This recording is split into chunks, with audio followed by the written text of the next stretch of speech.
Të nderuar xhamatlie, falenderojmë Allahun krijuesin ton. Zotin ton e falenderojmë për i tij falje, udhëzim, mëshirë, rahmet, mirësi e begati kërkojmë. U dërgojmë selavat dhe selamet tona më të sinqerta pejgamberëve të Zotit xhelle shanuhu në përgjithësi dhe në veçanti vulës së krejt pejgamberëve dhe më të dashurit të Allahut xhelle shanuhu, krijesës më të pastërt dhe më të ndritur që ka shkel mbi sipërfaqen e tokës, ai pa fije dyshimi është Muhamedi, paqja, mëshira, rahmeti, mirësitë dhe begatitë e Allahut xhelle shanuhu qofshin mbi të, mbi familjen, mbi shokët dhe mbi ne besimtarëve musliman që me shumë krenari dhe me përulltësinë më të madhe pasojmë dhe ndjekim rrugën, traditën, sunetin e pejgamberit alayhi salatu vesselam deri atëherë ku Allahu te bareke ve teala krijuesi jon dhe i gjithësisë ka përcaktuar për ne që të mos ketë ditë më. Vëllezër besimtar, në vazhdën në saje të ligjëratës son të gjumas së kaluar mbi obligueshmërinë, mbi shpërblimin e pasimit të pejgamberit alayhi salatu vesselam, shfletuam urdhëra, ajete nga Kurani i famshëm, nga suret e bekuara të Kuranit madhështor dhe porosit pejgamberit alayhi salatu vesselam. E sot do të përmendim një hadith, një sunet, një fjalë të pejgamberit alayhi salatu vesselam, i cili është i transmetuar nga Ebu Davudi dhe Tirmidhiu. Hadithi është sahih. Pejgamberi alayhi salatu vesselam po na drejtohet duke na thënë: kush prej jush jeton pas meje, la ilaha illallah, sikur na është drejtuar pejgamberi alayhi salatu vesselam, dhe e ka ditë se me të vërtet jeta pas tij, pa të, do të ketë përplasje, do të ketë telashe, do të ketë mospajtime, do të hasë në, mos thëmë të tilla, mospajtime me cilat po përballemi qysh nga vdekja dhe ati të bekuari, edhe deri sot, inshallah jo deri në përfundim, inshallah një ditë do të kthjellemi edhe do të marremi ashtu tamam siç ka urdhëruar Allahu, po dhe vetë pejgamberi alayhi salatu vesselam, e sidomos me atë që kanë vepruar sahabët, shokët e pejgamberit alayhi salatu vesselam. Ata për të cilët na urdhëroi vetë pejgamberi alayhi salam, tha: kapuni për sunetin tim dhe për sunetin e tyre. E në vazhdim hadithi po thot: kush jeton prej jush pas meje, do të shoh shumë kundërshtime. Ja, kjo është sunet, kjo nuk është sunet. Kjo është bidat, ajo është haram. Këto bën me bo, ato s'bën me bo. Sa shpejt e qesëm njëri tjetrin në atë grupin e 72, atje me bo veç një çështje më të vogëlen, mos me e bo qysh i intereson një grupacionit caktuar, apo një çështje e caktuar, me njëherë të qesin 72. Se ka thonë pejgamberi alayhi salam në një hadith që është bajagi i diskutueshëm edhe kë, a është tamam hadith apo nuk është, se ymeti jam ka mundo në 73 grupe, sepse janë ndo edhe krishterët edhe jahudit, po ashtu, e ymeti jam ka mundo në 73 grupe, e vetëm një grup prej tyne ka me konë i shpëtuar. Edhe tash, që shi hepum vetit drejt na, si të shohum dikon të e boni veprim, apo të e thonë një fjalë që nuk na përshtotet neve, me një herë qesëm anena në 72. Sikur ne kemi të garantuar apo din me vull, me pedigre, se na jemi ai grupi i shpëtuar, edhe na ka garantue Zoti, na ka thonë, na ka thënë selam pejgamberi mas vdekjes se ju e keni mirë, ata nuk e kanë mirë. Edhe më njëherë i thojnë, ky është idolën, mos e ngani filan hoxhën se ai ja të bojnë të padijshëm, ja thojnë është bidatxhi, ja pa ta ngjit diçka një grep, nuk e lën. E po të pejgamberi alayhis salam, do të shihni shumë kundërshtime, atëherë kapuni pas sunetit tim dhe sunetit të halifëve të drejtë, të udhëzuar pas meje. La ilaha illallah. Vjen ajo koha, do të përballeni me kundërshtime, kapuni pas sunetit tim dhe pas sunetit të halifëve të drejtë, që do të vinë pas meje. Mbojeni atë fort dhe kapëni me dhëmbon. Pra, shtrëngohuni, ka dosh pejgamberi alayhis salam me tregu nivelin e shtrëngimit pas sunetit, pas fjalës, pas udhëzimeve, pas veprimeve, pas pëlqimeve, pas miratimeve të pejgamberit alayhis salam, edhe të sahabëve, të shokëve të tij mas tina. Sikur kur e shtrëngon diçka me dhëm. Fort.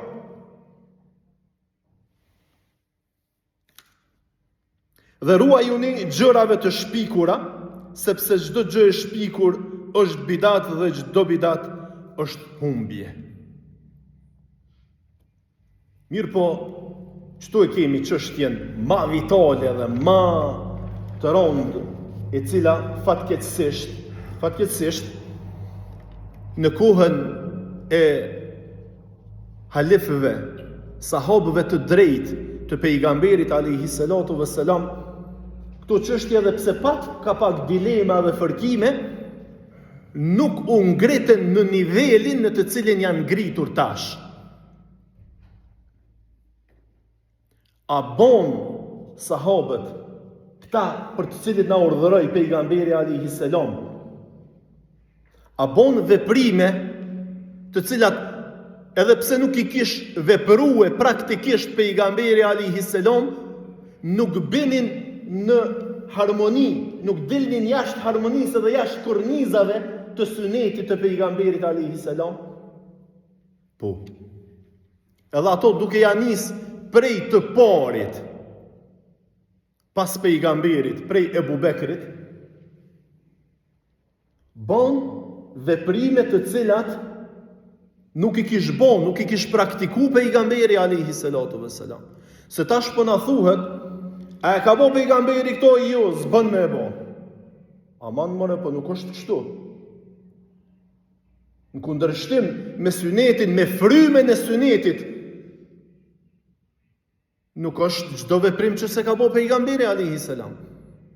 Sepse nëse kështu mendojna, atëherë ne do të duhet të mbesim kështu që shkena mbet fatkeqësisht që 1500 vjet duke shlajfit në njëjtin vend, e bota ka shku në kulum të qiellit, e na hale i gjojmë arsye vetës mu morë me bidatet, me ato, me këto, me çka është kjo, pse është kjo, pse bëhet kjo, sa pluhni, sa kiameti, sa fjola, sa kundërshtimi, sa hidhrimi bëhet veç kur vjen muaji i lindjes pejgamberit alayhis salatu vesselam. Sa njeri etiketohet bidatxhi, dolen 72, shu bo kiameti, këta janë dolun, këta janë kështu, këta janë anena, këta kënina, Zoti hajre boft. Ndërsa i gjojmë vetë sahabët të pejgamberit alayhis salatu vesselam, të cilët me njëherë pas vdekjes së pejgamberit alayhis salam u ballafaqun me situata dhe morën vendime të guximshme, të cilat nuk i kish bo vetë pejgamberi alayhis salatu vesselam. Ebu Bekri, mas vdekjes së pejgamberit alayhis salatu vesselam, disa musliman, keni kujdes, disa musliman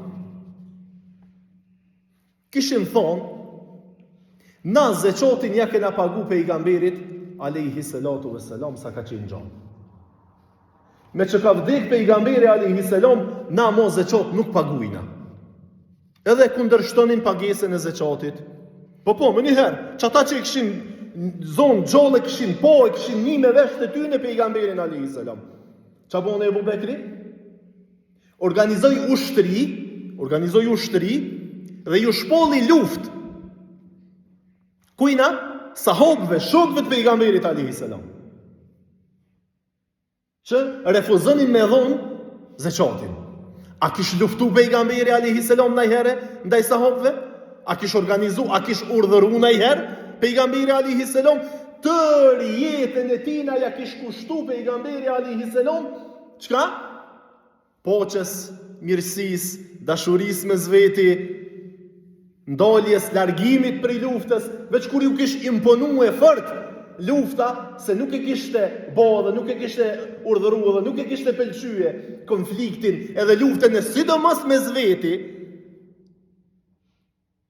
E pse Ebu Bekri boni këtë veprim që se kish bo Muhamedi alayhi salatu vesselam?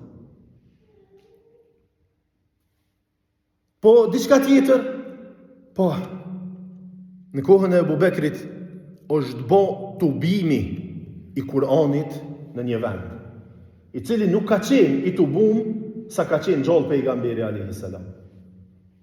A nuk ka mujt pejgamberi alayhi salam me i urdhëru e sahabët edhe më thonë bën e tub Kur'anin me një vend? Po, ka mujt. Po nuk i kish bo. Kush e boni? E boni Ebu Bekri. E të bëj Kur'anin në një vend. Dhe shumë të tjera për të cilat dështa edhe na marr shumë kohë e na zotet së tepër mi hutbia për mi përmend si raste cilat kanë ndodhur që nuk i kish bë vetë pejgamberi alayhi salatu vesselam. Që në gjuhën tonë sot këtyne sahabëve të ri tash janë dalë edhe po këshyrin me i kundërshtu edhe 4 imamet e drejtë ka dërshok të pejgamberit alayhi salatu vesselam, këto veprime janë bidate. Edhe kush i ban, është në 72 me njëherë. Po Omeri, ne dim fare mirë, shumë qartë, një nga fatkeqësisht kundërshtimet edhe etiketimet shumë të mëdhoja, kur të na vjen muaji më i ndritshëm, më i madh, më i bekuar i Ramazanit me namazin e teravis. Kërsh xhamati musliman, kërsh muslimanët, ja do të një falë kaq recate, jo kaq, jo 10, jo 8, jo 20, jo 30. Të nderuar, po ja them një fjalë të cilën ndoshta nuk e keni ndëgjuar ndonjëherë. Kur në jetën e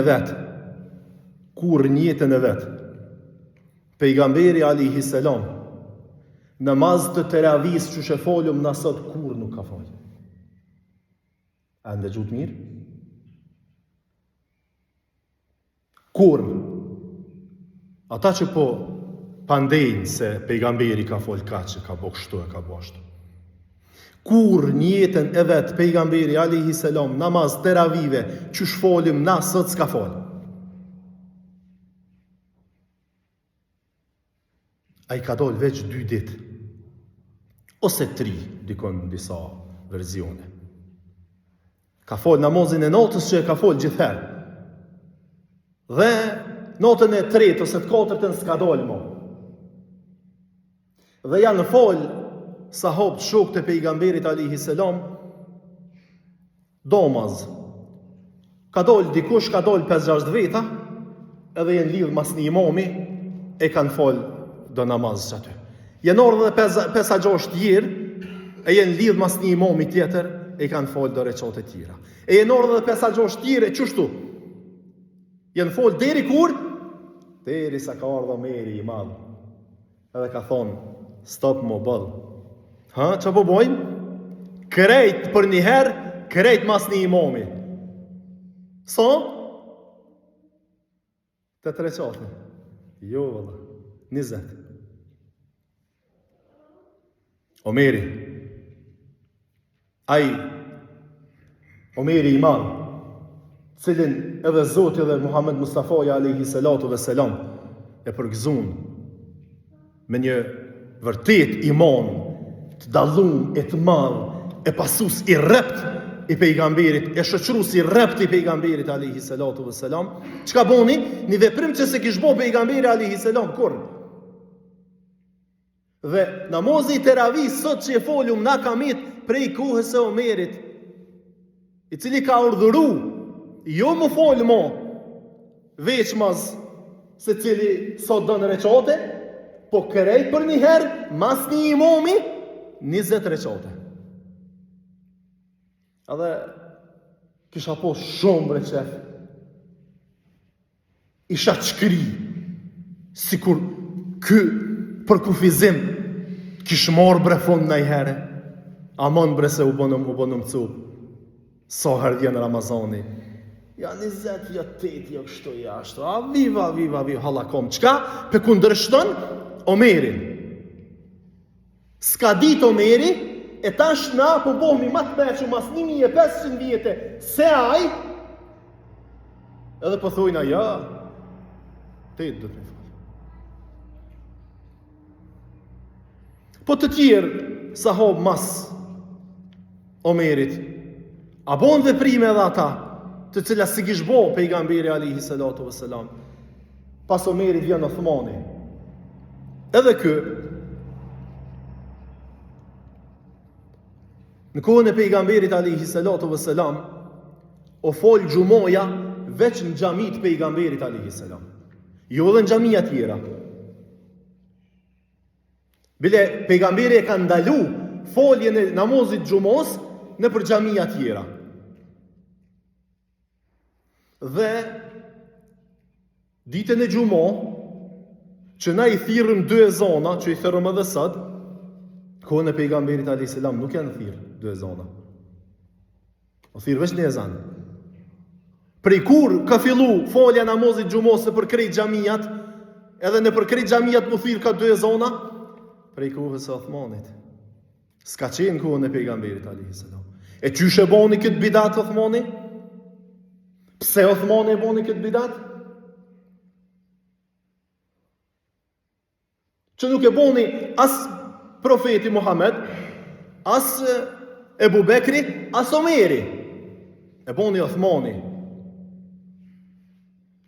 Deri në kohën e Uthmanit ka qenë vetëm një mushaf, vetëm një Kur'an, veç një kopje e Kur'anit, qaj që u të buë në kohën e Ebu Bekrit, ka qenë. Në kohën e Uthmanit, qka boni? Dha urdhër me u shumu e Kur'ani. Me u bo në disa kopje, në disa ekzemplarë të tjera. Diçka që se kish bo, as profeti, as Ebu Bekri, as Omeri. E pas në harrue një fjalë baja gitë madhe që s'kom qare pa u këthyje me përmen, kur Omeri i madh dha urdhër mu falë teravia 20 reqate krejt për një herë me një imam, a di qka tha kur u këthyje dhe i po njerëzit krejt bashkë të u falë, tha qfar bidati i mirë. Ose harroni që shpreje, qfar bidati i mirë. Se i kem do zona që bidati komplet është i keq, s'ka bidat mirë edhe bidat jo të mirë. E kanë harru këtë fjallë të madhe të Omerit, që tha qfar bidati i mirë.